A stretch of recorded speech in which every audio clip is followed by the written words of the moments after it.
Hello, my name is Audrey Rwabugo. I am a farmer and an entrepreneur, but I like to teach ideology to our structures in the movement, to our leaders, to young people, and to our country. The mindset revolution. That the people know they can be the best they want to be if they use the freedom so hard won and the infrastructure so provided to build their personal and household wealth. That country will start to change. For there can be no freedom unless it carries a new level of responsibility for each one of us to leave behind a better country with no poverty and disease. We cannot do this unless we make a commitment and seek knowledge and learning to change our neighborhoods. In the case of Uganda, our economy, which is $26 billion, built by the movement, is only 51% of our recorded output. The question to ask oneself is this: where is the 49% hidden? Where is the 49% which is unseen? It is hidden in agriculture. It is hidden in inefficient public systems, things which, when we change, once we work hard as families and individuals, we can double our economy in one generation. We all need to know that sustained growth here is key to employment, which in turn buttresses our social stability. There is no growing economy that can allow a return of dictatorship because people are free to innovate and grow the base for irreversible change. Making this third step of a revolution work requires continuous teaching and a committed cadreship to carry out this teaching. Our movement councils in the villages and districts and towns are such a good base to begin this teaching. Let me take an example just to emphasize this issue of mindset change. I am familiar with this example as a farmer. Let's take the current farm gate price of milk in my area. It is 600 shillings. Now, if you want to raise a cow that gives you 20 liters a day, it must weigh 550 kilograms.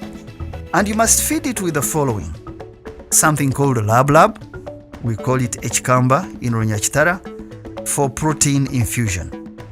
Another type of grass called napier, we call it echibingo in Runyakitara, or egada in Ateso, for green carbohydrates and energy.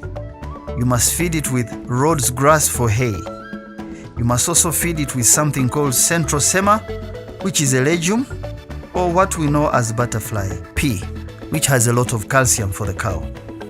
These are mixed with silage, which is maize and sorghum. You also need some concentrates to prevent milk fever when the cow has less iron in her body. Each cow takes an average of 20 kilograms a day, which is 600 kilograms in a month. If you have 5 cows, that gives you about 3,000 kilograms which you must produce, which will give you about 100 liters a day, which will fetch you Uganda shillings 1.8 million shillings a month. You need less than an acre of land in order to raise these kind of feeds and your animals. So with about 3 acres, you can do in 6 months to last you a season.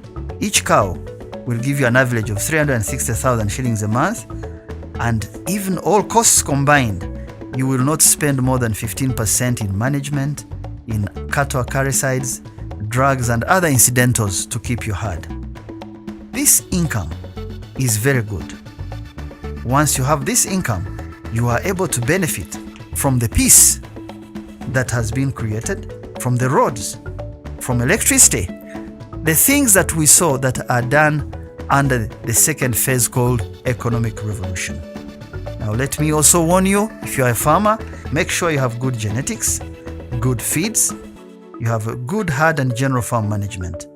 A combination of these will lead you to improved production and overall farm productivity improvement.